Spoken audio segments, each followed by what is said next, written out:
चलिए अब इसी के साथ आगे बढ़ते हैं और अब बात करते हैं चैप्टर 9 और 10 की, अपने सबकॉन्शियस माइंड की ताकत से पैसा और अमीरी कैसे हासिल करें।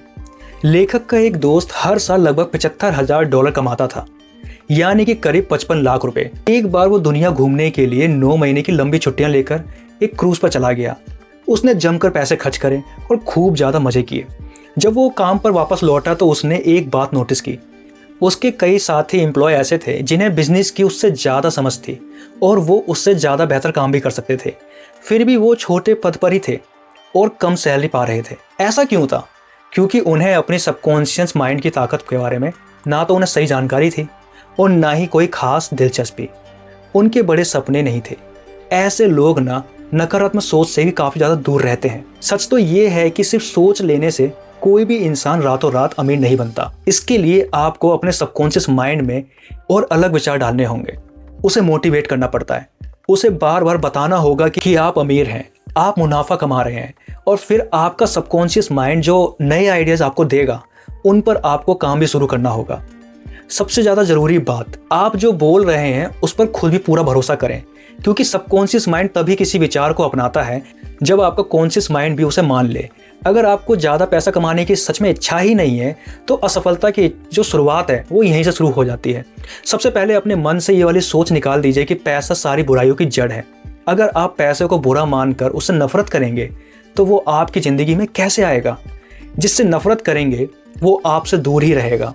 पैसे को अपना दुश्मन नहीं बल्कि दोस्त समझिए। खुद को अमीर बनने लायक मानिए।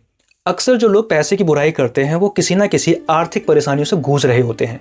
जब उनके दोस्त उनसे ज़्यादा कमाने लगते हैं और आगे निकल जाते हैं तो वो जलने लगते हैं। उनके दिमाग नकारात्मक विचारों से भर जाते हैं। जिस चीज़ के लिए वो कभी दुआ ही करते थे अब उसी को कोसने लगे हैं। पैसे में ताकत है, लेकिन उसे भगवान मत बनाइए। पैसा सिर्फ सफलता की निशानी है। असली खजाना आपके दिमाग में है, आपके विचार। इसलिए कभी भी पैसे को बुरा मत कहिए। अब बात करते हैं चैप्टर 11 और चैप्टर 12 की। आपका सबकॉन्शियस माइंड आपकी सफलता का साथी है और वैज्ञानिक इसे कैसे इस्तेमाल करते हैं। सफलता पाने के 3 खास कदम हैं। नंबर फर्स्ट, वही काम करें जो आपको वाकई में पसंद हो, जिससे आपको खुशी मिलती हो। अगर आप अभी को पता ही नहीं है कि आपको क्या पसंद है तो दिल से प्रार्थना करिए कि आपको अपनी राह समझ में आ जाए। स्टेप 2, किसी एक खास क्षेत्र में महारत हासिल करें। जो चीज़ आपको पसंद है उसके बारे में गहराई से सीखें। उदाहरण के लिए, अगर आपको डेंटिस्ट बनना पसंद है तो उसकी कोई खास जो ब्रांच है उसमें विशेषज्ञ बने, जैसे एंड्रोडेंटिस्ट, ओरल सर्जरी या फिर कोई और स्पेशलाइजेशन। स्टेप 3, आपकी पसंद सिर्फ आपके फायदे तक सीमित ना रहे, उससे दूसरों का भी भला होना चाहिए। जब आपका काम लोगों के काम आता है तब सफलता और भी ज़्यादा मजबूत बनती है। इन सब कदमों के अपनाते समय आपके अपने सबकॉन्शियस माइंड की ताकत को कभी भी मत भूलिए। बड़े वैज्ञानिक जो हैं इस बात को समझते थे। एडिसन, मार्कोनी, आइंस्टाइन जैसे कई वैज्ञानिक अपने अंदर की आवाज़ को सुनते थे और उसे मानते थे। बहुत सफल इलेक्ट्रॉनिक वैज्ञानिक निकोला टेस्ला जब भी कोई नया आइडिया सोचते थे तो सबसे पहले अपने दिमाग में ही उसे पूरा बना लेते थे। वो अपने विचारों में ही उसका आविष्कार कर लिया करते थे।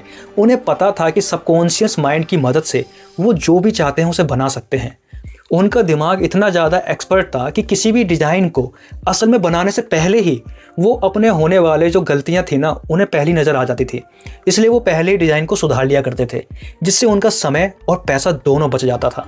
यही है सबकॉन्शियस माइंड की असली ताकत। अगर आप इसे समझ लें और सही दिशा में इसे ले जाएं तो ये आपकी सफलता का सच्चा साथी बन जाता है।